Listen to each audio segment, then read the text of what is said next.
പീക്കോ തയ്ക്കാനായിട്ട് നമ്മൾ അതിനെ തുണിയുടെ അറ്റത്ത് ഇങ്ങനെ നൂലൊക്കെ നിൽക്കുന്നുണ്ടെങ്കിൽ അതൊന്ന് വെട്ടിക്കളയണം. അല്ലെങ്കിൽ തയ്ച്ച് വരുമ്പോൾ നൂലിങ്ങനെ നിൽക്കുമ്പോൾ അതൊരു ഫിനിഷിങ് ഉണ്ടാവില്ല. പിന്നെ ഇതിങ്ങനെ വെക്കുക, തുണി ഇങ്ങനെ വെക്കുക. വെച്ചിട്ട് ഈ സൂചിയുടെ നേരെ, അതായത് ഈ സൂചിയുടെ നേരെ ആയിട്ട് ഈ തുണി ഇങ്ങനെ കറക്റ്റ് വെക്കുക.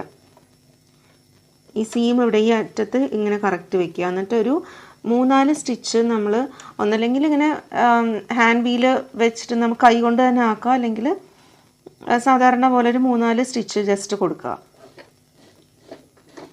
ഞാനിപ്പം കൈ വെച്ചിട്ടാണ് ചെയ്യുന്നത്. അല്ലെങ്കിൽ തുടക്കം ആയതുകൊണ്ട് ചിലപ്പം അത് ഈ നൂല് കട്ട കൂടാൻ ചാൻസ് ഉണ്ട്. കഴിയുന്നതും കൈ വെച്ച് ചെയ്യുന്നത് നല്ലത്. ഇപ്പോൾ ഒരു 3-4 സ്റ്റിച്ച് ആയിട്ടുണ്ട്.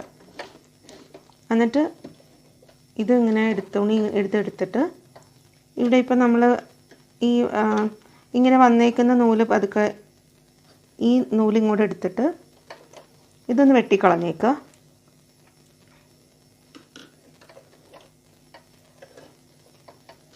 എന്നിട്ട് അപ്പം നമുക്ക് ഇതിൻ്റെ കണക്ഷൻ കിട്ടാൻ വേണ്ടിയിട്ടാണ് ഇങ്ങനെ.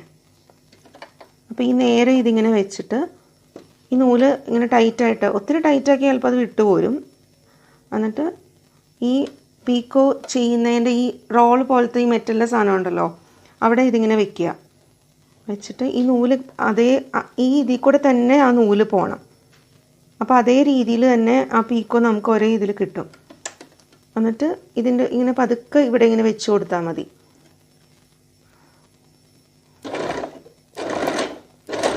അപ്പോൾ ഓട്ടോമാറ്റിക് ഇങ്ങനെ പോവും. അപ്പോൾ എന്നിട്ട് നമ്മൾ ജസ്റ്റ് ഇങ്ങനെ ഒന്ന് ജസ്റ്റ് ഒന്ന് ഇങ്ങനെ ചെയ്ത് കൊടുത്താൽ മതി. ഇതിൻ്റെ ഉള്ളിലേക്ക് ഇങ്ങനെ ആക്കുകയൊന്നും ചെയ്യണ്ട, അത് ഓട്ടോമാറ്റിക് അങ്ങനെ പൊക്കോളും. ജസ്റ്റ് നമ്മൾ തയ്ച്ച് വരുന്നതനുസരിച്ചിട്ട് ഇങ്ങനെ ചെയ്ത് കൊടുത്താൽ മതി.